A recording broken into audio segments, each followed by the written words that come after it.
the West Country tonight, a family's anger after it's revealed a convicted killer could be allowed out in the community years before being eligible for parole. He shouldn't be allowed to go out. He was given 19 years. He should at least do the 19 years before they even think about letting him go out. Good evening. Amanda Tanner and her unborn child were murdered in 1997. Her family say they're being torn apart all over again. More reaction to this story in just a moment. Also ahead this evening, a young boy who suffers from a muscle-wasting condition calls for better access to a specialist form of therapy. I do miss it because it was quite good and I felt good afterwards. So it helps with not feeling stiff and tired and stuff. Join me on board HMS Dauntless as the West Country tonight gets exclusive access to the Royal Navy's newest warship. And another win for Keith Millen's Bristol City. That, plus all the weekend's sporting action coming your way.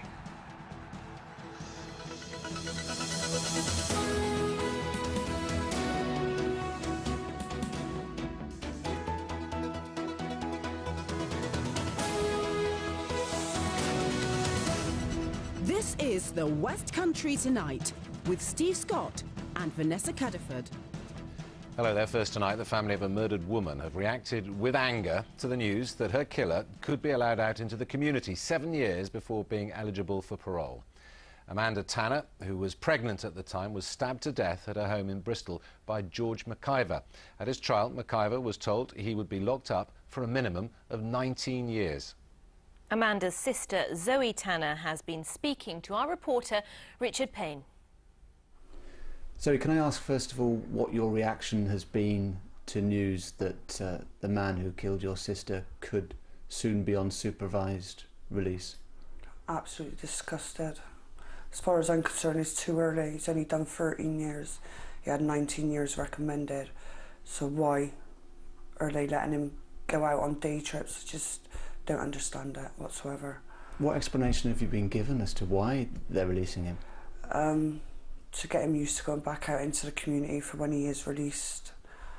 But obviously, in my opinion, he should never be released. Life should be life.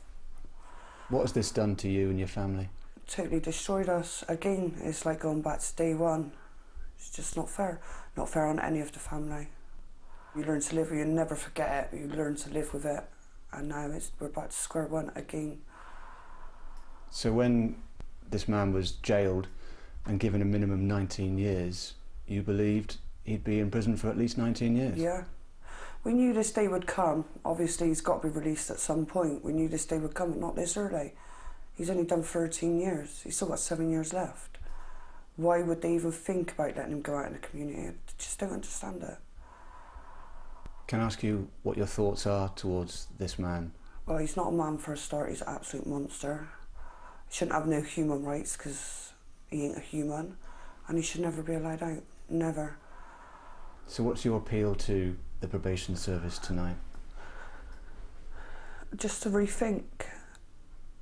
Just to rethink it, because he shouldn't be allowed to go out. He was given 19 years. He should at least do the 19 years before they even think about letting him go out. 19 years, he's got to do that. And like I told you, my personal opinion is that he should never come out.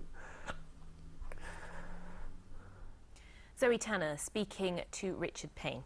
Well, in a statement, the prison service spokesperson said they wouldn't comment on an individual prisoner, but that prisoners may be released on temporary licence, providing they meet strict criteria and pass a rigorous risk assessment.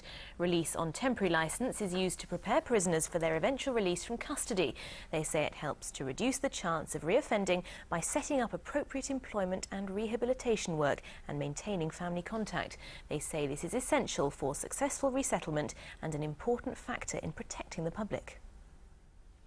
In other news tonight, a drug dealer found with nearly £36,000 in cash has had the money confiscated. Jason Brown from Shirehampton in Bristol is serving 3 years in prison for conspiracy to supply cocaine. Some of the money is expected to go to the police. Muscular dystrophy is a condition that affects around 70,000 people in the UK. It causes muscles to weaken, making it hard to do even the most basic of tasks. There's no cure, and most children don't live to adulthood. One form of therapy that's used to help ease the pain for sufferers is hydrotherapy. But a report has shown that here in our region, access to it isn't always easy. Ellie Louise Ringe has been speaking to one young boy who's hoping that will change. Like many 12-year-old boys, Ozer Arshad from Bristol loves playing computer games, regularly beating his big brothers. But unlike his brothers, Ozer suffers from the condition muscular dystrophy, which means that the muscles he's using to work the controller are wasting away. He used to get both physiotherapy and hydrotherapy treatments to help him cope with the symptoms of the condition. But over the last few years, they've been drastically scaled back. His family now give him physiotherapy at home, and hydrotherapy, which involved gentle exercise in a warm pool, is a thing of the past. I do miss it because it was quite good and I felt good afterwards. So it helps with not feeling stiff and tired and stuff. Usually do throwing, catching, and we try and do a bit of swimming and walking in it because it's much easier in the pool to support yourself.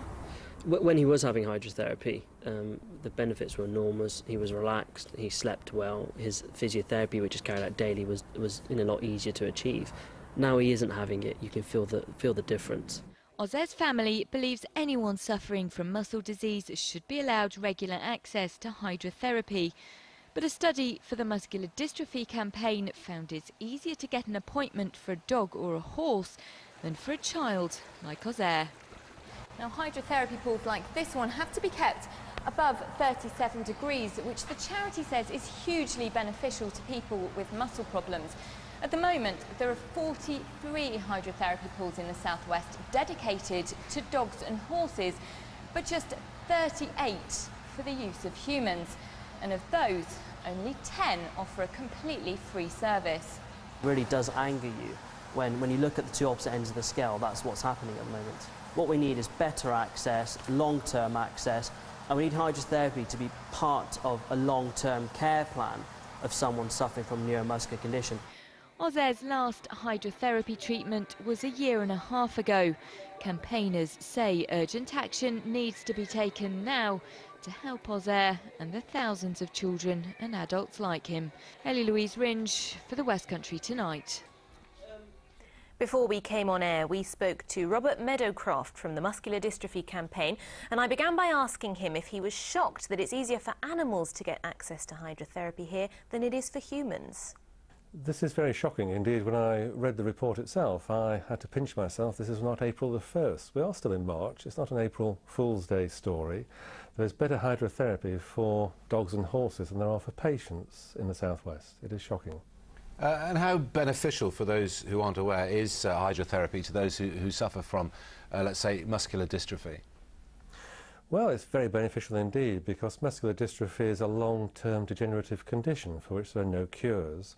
It gives better muscle tone, better flexibility, helps patients sleep at night, they report, and they report often that their pain is reduced. So a lot of benefits from hydrotherapy, which we're keen to maintain and extend. So as there are so many benefits, what do you think should be done then to get that hydrotherapy to more patients in the southwest? Well, I think the first step is for the NHS in the region to talk to the Muscular Dystrophy campaign and the muscle group down there, because clearly the report, a very thorough report by my colleague Kerm, who's a volunteer, a muscle group member, shows that there are possibilities that can be built on if we get a commitment to do some work together. So we're saying to the NHS, let's work together and try to make some progress on this. And what about the prospects for those who can't afford to pay? Is there anything they can do?